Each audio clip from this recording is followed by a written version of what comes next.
अस्सलाम वालेकुम प्यारे बच्चों। आज मैं ट्वेल्थ की ज़ूलॉजी का जो यूनिट स्टार्ट करने जा रहा हूँ उसका नाम है बायोटेक्नोलॉजी प्रिंसिपल्स एंड प्रोसेसेस। ये ज़ूलॉजी के ट्वेल्थ की ज़ूलॉजी का सेवन्थ यूनिट है या सेवन्थ चैप्टर है। इस यूनिट में आज हम इंट्रोडक्शन ऑफ बायोटेक्नोलॉजी से स्टार्ट करने जा रहे हैं। और before starting the introduction of biotechnology let me tell you the other objectives which we are going to discuss in the future classes of this chapter are principles of biotechnology, tools of recombinant DNA technology, processes of recombinant DNA technology। तो चलिए start करते हैं आज पहले biotechnology के introduction के साथ में। तो देखिए, बायोटेक्नोलॉजी एक ऐसी टेक्निक है, ऐसी टेक्निक को कहते हैं जिसके माध्यम से साइंटिस्ट्स या तो पूरे लिविंग ऑर्गेनिज्म को यूज करके या फिर इसके सेलुलर कंपोनेंट्स जैसे एंजाइम्स को यूज करके या फिर कोई ऐसा प्रोसेस इस ऑर्गेनिज्म का यूज करके कुछ ऐसे प्रोडक्ट्स तैयार करते हैं जो इंसानों के लिए फायदेमंद साबित होते हैं। इस प्रोसेस को, इन टेक्निक्स को, जिन टेक्निक्स की वजह से ऑर्गेनिज्म को यूज किया जाता है या फिर कोई भी ऐसी चीज, इस पूरे के पूरे साइंस को लाइफ साइंस का एक ऐसा ब्रांच माना जाता है जिसको आप बायोटेक्नोलॉजी कहते हैं। ठीक है जी।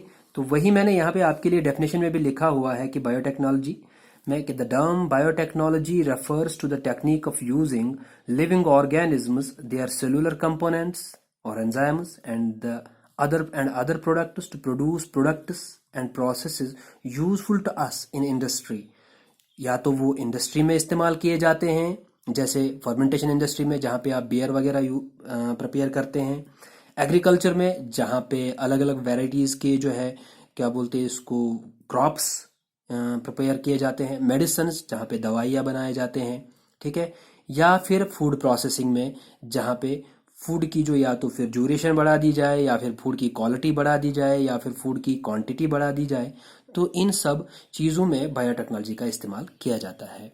देखिए, यूरोपियन फेडरेशन जो है इंग्लैंड की, बायोटेक्नोलॉजी की एक फेडरेशन है जिसके अकॉर्डिंग बायोटेक्नोलॉजी एक ऐसा इंटीग्रेटेड लाइफ साइंस है जहाँ पे मॉडर्न टेक्निक्स को यूज़ करके और ऑर्गेनिज्म को एम्प्लॉय करके या फिर ऑर्गेनिज्म के सेल्स या फिर उसके और कंपोनेंट्स को इस्तेमाल करके ऐसे मॉलिक्यूलर एनालॉग्स तैयार किए जाते हैं या फिर ऐसे प्रोडक्ट्स तैयार किए जाते हैं जो ह्यूमंस को फिर बाद में सर्विस देते हैं। यही फिर से अगर मैं आपके लिए ये डेफिनेशन यहाँ पे पढ़ लूँ तो ये डेफिनेशन आपके लिए इस तरह होगी: the integration of natural science and organisms, cells, parts thereof and molecular analogues for products and services. ठीक है जी। तो ये जो है ये EFB की डेफिनेशन है। अब देखिए, अब अगर मैं यहाँ पे आप लोगों को ये मॉलिक्यूलर एनालॉग के बारे में बता दूं तो एनालॉग एक ऐसा मॉलिक्यूल होता है जो जिसकी सिंथेसिस आर्टिफिशियली की जाती है या फिर नेचुरली किसी और ऑर्गेनिज्म से इसको प्रिपेयर किया जाता है। और एनालॉग इसको इसलिए कहते हैं, एनालॉग एक ऐसा मॉलिक्यूल होता है जो ऑलरेडी किसी ऑर्गेनिज्म के एग्जिस्टिंग मॉलिक्यूल को मिमिक करता हो, उसको एनालॉग बोलते हैं। जैसे अगर मैं आपको इसको समझाने के लिए एक मिसाल दूं तो मेरे पास जो मिसाल है वो ये होगी कि इंसुलिन। ठीक है जी। इंसुलिन के लिए, इंसुलिन जो कि आपको पता है कि ये एक मार्कर है, ठीक है ना, एक मैसेंजर है, हार्मोन है, ठीक है। इसके लिए रिसेप्टर्स होते हैं सेल के प्लाज्मा मेम्ब्रेन पे। जब ये जाके उन प्लाज्मा मेम्ब्रेन के रिसेप्टर्स पे जाके बाइंड करेगा तो सेल अकॉर्डिंगली उसको रेस्पॉन्स करती है, ठीक है। जैसे GLUT4, ग्लूकोज ट्रांसपोर्टर 4, ठीक है जी। तो ये कुछ ऐसे मॉलिक्यूल्स है, रिसेप्टर मॉलिक्यूल्स है जो सेल्स पे होते हैं। अब अगर आप यही काम इंसुलिन से नहीं लेना चाहते, आप किसी और मॉलिक्यूल से लेना चाहते हैं, तो आपको एक हूबहू एक ऐसा मॉलिक्यूल बनाना पड़ेगा जो इंसुलिन को मिमिक करता हो और जाके वो उस रिसेप्टर पे जाके बाइंड करके सेल से वैसा ही रेस्पॉन्स जनरेट करे या फिर कुछ और एक्शन भी कर सकते हैं, ठीक है। जैसे इनहिबिट कर सकता हो इंसुलिन के फंक्शंस को, अननेसेसरी जो अगर अपना जो मेटाबॉलिक सिस्टम फेल होता है तो अननेसेसरी इंसुलिन जो है ना अपना एक्स्ट्रा रेस्पॉन्स दिखा दे, तो उसको इनहिबिट करने के लिए आप बाहर से कोई एक एनालॉग बनाते हो जो जाके उसके रिसेप्टर पे, इंसुलिन के रिसेप्टर पे बाइंड होके इंसुलिन को फंक्शन ना करने दो। तो ऐसे मॉलिक्यूल्स को आप एनालॉग्स बोलते हो। तो ये एनालॉग्स भी तैयार होते हैं बायोटेक्नोलॉजी से, ठीक है जी। तो जैसे आपने मेडिसिन सुना, एग्रीकल्चर सुना, तो उसमें एक एनालॉग भी एक मेडिसिन ही के तौर पे आप कह सकते हो। अब देखिए, बायोटेक्नोलॉजी इतना ही नहीं है जितना हमने डिस्कस किया इस सिंपल इंट्रोडक्शन में।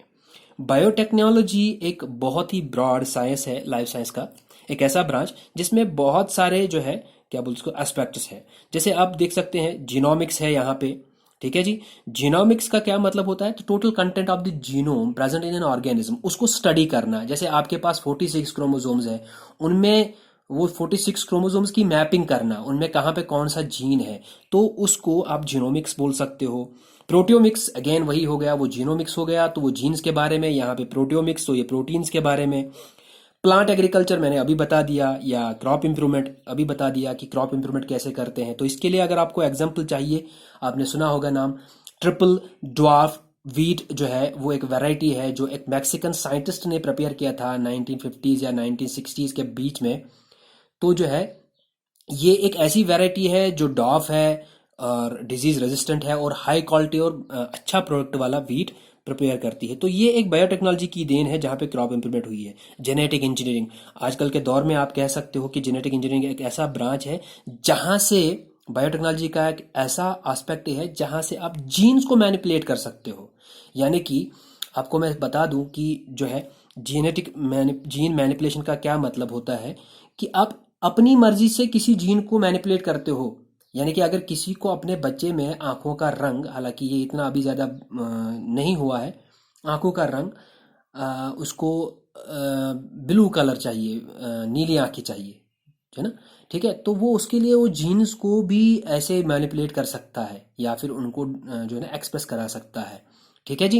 तो जेनेटिक इंजीनियरिंग के थ्रू हो सकता है, या जीन को ट्रांसफर करना, एक ऑर्गेनिज्म से दूसरे ऑर्गेनिज्म को जीन्स को ट्रांसफर करना, तो ये आप जेनेटिक इंजीनियरिंग के थ्रू करते हो। हेल्थ, फार्मास्यूटिकल्स, दवाइयाँ बनाना हेल्थ के लिए जो है ना, जो हेल्थ उसमें आते हैं, तो जो है वो बायोटेक्नोलॉजी की ही देन है। ये बायोटेक्नोलॉजी का डायग्नोसिस में आप लोग आज समझ सकते हो आराम से, जो कि कोविड 19 है। कोविड 19 के लिए कैसे डायग्नोसिस की जाती है? कोविड 19 के लिए पहले पेशेंट से प्लाज्मा लिया जाता है, फिर उस प्लाज्मा में जो है बायोटेक्नोलॉजी के थ्रू आपने पहले से ही एंटीबॉडीज जो है प्रिपेयर की होती है, बनाई होती है, जिनको आप बोलते हो मोनोक्लोनल एंटीबॉडीज, जो स्पेसिफिक होती है, तो सिर्फ और सिर्फ बाइंड होती है उन प्रोटीन से जो कोविड 19 के प्रोटीन्स हो।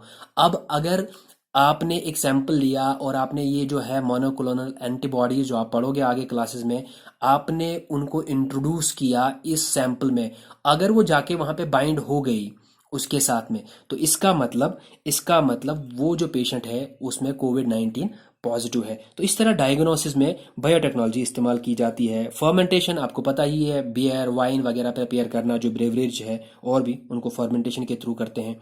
ठीक है जी। फूड इनोवेशंस, तो फूड के जो है नए नए तरीके और जो है उनकी प्रोसेसिंग, प्रिजर्वेशन वगैरह बायोटेक्नोलॉजी उसमें इस्तेमाल होती है। ठीक है। एनर्जी एंड एनवायरमेंटल कंजर्वेशन, ये भी यहाँ पे। एनिमल हस्बेंड्री एक अहम ही एस्पेक्ट है, ये जो है क्या बोलते हैं इसको, बायोटेक्नोलॉजी का, जहाँ पे हम देख सकते हैं कि नई ब्रीड्स और एनिमल हस्बेंड्री में अगर आप इंक्लूड कर सकते हो तो डॉली आपने नाम ही सुना होगा। क्लोनिंग एक और एस्पेक्ट है।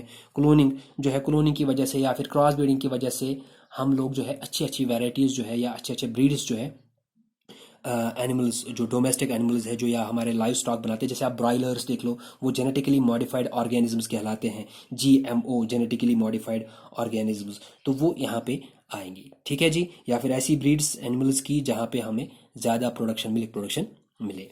ठीक है। चलिए इंशाल्लाह रहमान, ये तो मैं उम्मीद करता हूँ कि आप लोगों को ये समझ आ गया होगा। तो हम नेक्स्ट जो है देखते हैं कि हमारे पास क्या है नेक्स्ट। देखिए, बायोटेक्नोलॉजी के बारे में अगर बात की जाए तो बायोटेक्नोलॉजी आजकल का साइंस नहीं है। हम ये समझते होंगे कि शायद बायोटेक्नोलॉजी 100 साल पुराना हो क्योंकि टेक्नोलॉजी के बारे में बात हो रही है, ऐसा नहीं है। ठीक है। बायोटेक्नोलॉजी ट्रेडिशनली यूज होती आ रही है। तो अगर हम बायोटेक्नोलॉजी को देखें तो इसको दो फेजेस में हम कंप्लीट कर सकते हैं। एक तो कहलाएगी ट्रेडिशनल बायोटेक्नोलॉजी, जो कि एक एंशियंट बायोटेक्नोलॉजी कही जाएगी, या फिर जो, और दूसरा जो है मॉडर्न बायोटेक्नोलॉजी। अब ये मॉडर्न बायोटेक्नोलॉजी क्या है, इसके बारे में भी बात करेंगे, यानी कि न्यू बायोटेक्नोलॉजी, और ट्रेडिशनल बायोटेक्नोलॉजी यानी कि पुरानी बायोटेक्नोलॉजी, दोनों के बारे में बात करेंगे। देखिए, मैं आपके लिए इसको पढ़ता हूँ। It includes processes, traditional biotechnology के बारे में बात कर रहा हूँ.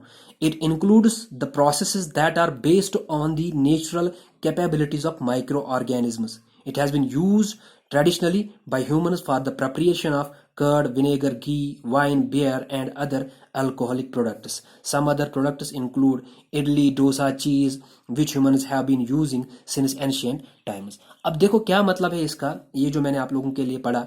देखिए, चीज़ या फिर कर्ड सबसे सहल जो है, आसान जो है आप, और इजी इजी जो हम समझा सकते हैं तो कर्ड. अब अगर कर्ड को देख ले तो कैसे प्रिपेयर किया जाता है. ऑब्वियस सी बात है कि हम दूध में कुछ ऐसा चेंजेस डालते हैं जिससे वो कर्ड बनता है. वो चेंजेस कौन लाते हैं? Micro organisms. ये तो हमें आज पता चला है. ट्रेडिशनली पता नहीं कि जो जिन्होंने ने किया है इसको पीछे, नहीं पता कि उनको इंटेंशनली पता, वो इंटेंशनली करते थे कि माइक्रो ऑर्गेनिज्म डालने के बाद ये कर्ड बनेगा, लेकिन उन्होंने ये टेक्निक यूज़ की है. उन्होंने एक माइक्रो ऑर्गेनिज्म को यूज़ किया है, आइदर इंटेंशनली और unintentionally, but they have used an organism to convert milk into curd. इसी तरह विनेगर, जिसे आप सिरका बोलते हो, तो जो है सब्जियों में वगैरह में, पिकल्स वगैरह बनाने में काम लाते हैं. घी और जो वाइन आपको पता ही है फर्मेंटेशन के थ्रू प्रिपेयर किया जाता है. बियर वगैरह, ठीक है. अदर अल्कोहलिक प्रोडक्ट्स जो है, जो मेडिसिन में भी यूज होते हैं, और बाकी आपको पता ही है किन पर्पज़ के लिए यूज होता है, तो मैं नहीं चाहूँगा कि आप उनके लिए. ठीक है जी. तो ये हो गया ट्रेडिशनल बायोटेक्नोलॉजी. अब अगर आप इसके कंपैरिजन में मॉडर्न बायोटेक्नोलॉजी के बारे में बात करोगे, तो मॉडर्न बायोटेक्नोलॉजी क्या है? मॉडर्न बायोटेक्नोलॉजी का सिंपल और सादा मतलब होता है जेनेटिक इंजीनियरिंग. आप synonym, you can take genetic engineering as synonym for modern biotechnology. What is genetic engineering? It means that you need to introduce some manipulation into the genes in that way that it becomes beneficial for you. ठीक है, particularly for the human beings. ठीक है, तो जो है genetic engineering एक synonym है. तो modern biotechnology can be treated as genetic engineering which forms basic tool and principle for producing genetically modified organisms. यानी कि जैसे आपके पास ब्रॉयलर्स है, जो चिकन का एक जो है हमारे पास एक जेनेटिकली मॉडिफाइड, या फिर जो है और भी जो है क्या बोलते हैं इसको, ब्रीड्स हमारे एग्रीकल्चर फील्ड में मिलते हैं हमें. ठीक है, तो वो जो है वैराइटीज़ जो है वो, जिनसे हमें ज़्यादा प्रोडक्ट्स मिलते हैं और अच्छी क्वालिटी वाले प्रोडक्ट्स मिलते हैं, तो ये सारा जेनेटिक इंजीनियरिंग के थ्रू किया जाता है. जेनेटिक इंजीनियरिंग क्या है, इसको सिंपल वर्ड्स में अगर मैं आपको इस टाइम पे बता दूं, तो इसका मतलब होता है जीन मैनिपुलेशन. जीन को मॉड्यूलेट करना, जो एग्जिस्टिंग जीन है उसको चेंज करना इस तरीके से कि वो ज़्यादा अच्छा बने हमारे लिए. ठीक है, अब इसके लिए जेनेटिक इंजीनियरिंग के लिए या फिर मॉडर्न बायोटेक्नोलॉजी के लिए आपके पास एक बहुत ही अच्छी एग्जांपल, एक उदाहरण के तौर पे मैं दे सकता हूं. तो वो है टेक्निक जिसे आप पढ़ चुके हो पिछले यूनिट में, रिप्रोडक्शन के यूनिट में, आईवीएफ, इन विट्रो फर्टिलाइजेशन. ठीक है ना, इन विट्रो, विट्रो मतलब not inside the organism but outside the organism. ठीक है जी. तो इन विट्रो फर्टिलाइजेशन से आजकल के दौर में हम इस लायक बन चुके हैं जिससे हम टेस्ट ट्यूब बेबीज को जनरेट करते हैं उन पेरेंट्स के लिए और उन कपल्स के लिए जो या तो इनफर्टिलिटी की वजह से सक्षम नहीं होते हैं कि वो अपने बेबीज प्रोड्यूस कर सके. तो ये था आज का लेक्चर या आज का क्लास आपका इंट्रोडक्शन ऑफ बायोटेक्नोलॉजी के लिए, जो 12th स्टूडेंट्स के लिए है. तो प्लीज़ आपसे रिक्वेस्ट है कि मेरा जो चैनल है एसपी सर कश्मीरी, उसको सब्सक्राइब कीजिए और चैनल के वीडियोस को प्लीज़ लाइक कीजिए और शेयर कीजिए. साथ ही में एक और रिक्वेस्ट है कि प्लीज़ बेल आइकन को दबाना भूलना मत, ताकि जब मैं आगे अपना एक और वीडियो अपलोड करूं या फ्यूचर क्लासेस करूं तो आपको उनके लिए नोटिफिकेशन मिले. मुझे उम्मीद है कि आप लोगों को ये क्लास समझ में आ गया होगा, और इंशाल्लाह रहमान जल्द आपको एक और क्लास के साथ में मिलता हूं. तब तक के लिए अल्लाह हाफिज़.